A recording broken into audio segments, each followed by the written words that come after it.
Good morning. Class 10th nationalism in India का पूरा तो हमने पढ़ लिया है चैप्टर, तो आज हम इसका ब्रीफ करेंगे क्या था ये नेशनलिज्म इन इंडिया में। तो नेशनलिज्म के बारे में आप सारे ही जानते हो। तो पहला था इसका कि जो नेशनलिज्म की ग्रोथ थी वो कैसे लिंक थी एंटी कॉलोनियल मूवमेंट से। तो एंटी कॉलोनियल मूवमेंट से ही नेशनलिज्म की ग्रोथ हुई थी इंडिया में। कैसे हुआ था कि जब कॉलोनाइजेशन पीरियड था इंडिया में, तो इंडिया वालों को कोई भी किसी चीज़ की फ्रीडम नहीं थी, उन्हें एक्सप्लॉइट किया जाता था, हर लाइफ के हर मोड पे उन्हें एक्सप्लॉइट किया जाता था। तो इसीलिए लोगों ने एंटी कॉलोनियल मूवमेंट शुरू कर दिया और ग्रोथ आई किसकी, नेशनलिज्म की ग्रोथ होने लगी। फिर फर्स्ट वर्ल्ड वार में इंडियंस की कैसे हेल्प हुई। तो फर्स्ट वर्ल्ड वार कब हुई थी, 1914 से 1918 तक हुई थी। तो ये इंडिया में तो नहीं हुई थी, ये तो यूरोप में हुई थी, लेकिन जो ब्रिटिशर्स थे इंडिया में तो वो फर्स्ट वर्ल्ड वार का हिस्सा थे, तो वो जंग लड़ने जाते थे। तो इंडियंस को भी ज़बरदस्ती वहाँ पे लिया जाता था लड़ने के लिए, और जो एक्सपेंडिचर का सारा खर्चा था वो इंडिया से ही वसूल किया जाता था। मतलब वहाँ पे कस्टम ड्यूटीज़ बढ़ाई थी इंडिया में, इनकम टैक्स वगैरह बहुत सारा बढ़ा के रखा था। तो कहीं ना कहीं लोगों को इस चीज़ का गुस्सा था और नेशनलिज्म की भावना आती गई। फिर रूलर एक्ट क्या था कि फिर अंग्रेज़ों ने एक ऐसा एक्ट पास कर लिया कि रूलर एक्ट। इस एक्ट के तहत किसी भी बंदे को अरेस्ट कर किया जाता था बिना किसी ट्रायल के, और वो एक ऐसी कहावत भी है कि ना वकील ना दलील और ना अपील, 2 साल तक अंदर चल भाई। ये रूलर एक्ट था। फिर नॉन कोऑपरेशन मूवमेंट क्या थी।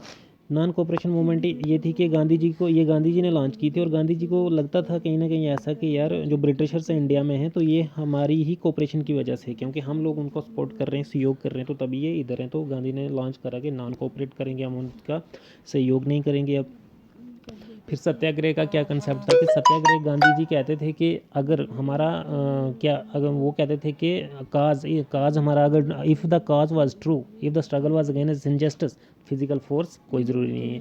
क्योंकि अगर हम अन्याय के ख़िलाफ़ हैं, अगर हम सच पे खड़े हैं और अन्याय के ख़िलाफ़ हैं, तो हमें फिजिकल फोर्स की ज़रूरत नहीं है।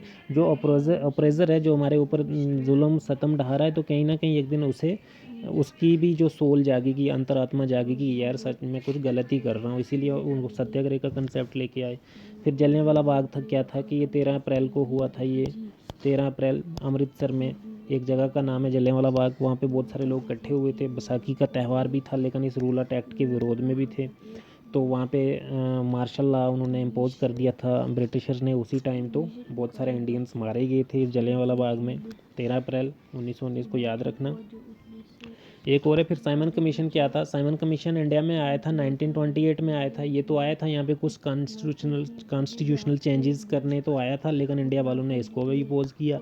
इसका अपोज क्यों किया भाई, इसमें 7 मेंबर थे, नंबर भी 7 पे ही आया ये, 7 मेंबर थे इसमें, और 7 के 7 ब्रिटिशर्स थे, इसीलिए इंडिया वालों ने इसे अपोज किया। भाई चल, हमें नहीं ज़रूरत तेरी, क्योंकि इंडिया कॉन्स्टिट्यूशनल चेंज तो इंडिया में करने आए हो आप, तो इंडिया का कोई बंदा ही नहीं है इसमें, तो इसीलिए इन्होंने भी अपोज कर दिया। फिर साल्ट मार्च क्या था, ये मैंने इसलिए इकट्ठे लिखे हैं, ये दोनों इंटरलिंक्ड ही एक दूसरे से। साल्ट मार्च किया था कि गांधी जी ने actually civil disobedience movement launch करना था, लेकिन गांधी को कोई ऐसा सॉलिड प्रूफ नहीं मिल रहा था कि जिससे ये सिविल डिसोबीडियंस मूवमेंट लॉन्च कर सके। लेकिन तभी उन्हें साल्ट दिख गया। साल्ट के ऊपर अंग्रेज़ों ने कर लगा के रखा था, टैक्स लगा के रखा था। तो उन्होंने बोला यार ये तो एक सॉलिड प्रूफ है, क्योंकि साल्ट ऐसी चीज़ है कि जिसे अमीर भी खाता है, गरीब भी खाता है, सारे ही सारे खाते हैं, लेकिन उसके ऊपर टैक्स लगा दिया था। तो गांधी जी ने साल्ट मार्च शुरू करा। और सिविल डिसोबीडियंस मूवमेंट क्या थी कि हम आपका अब सम्मान नहीं करेंगे भाई। पहले तो बहुत सम्मान किया जाता था, अंग्रेज़ों को सलूट मारा जाता था, उनने जो भी अंग्रेज़ कहते थे इंडियंस मानते थे, लेकिन अब उन्होंने बोला कि हम अब डिसोबे करेंगे इन चीज़ों को। तो ये एक रिकैप्चुलेशन था 10th की हिस्ट्री का, नेशनलिज्म इन इंडिया का। तो मैंने पहले वीडियोज़ में सब कुछ ब्रीफली समझाया है, तो ये भी देख लेना, और वो वाले वीडियोज़ भी ज़रूर देखना आप।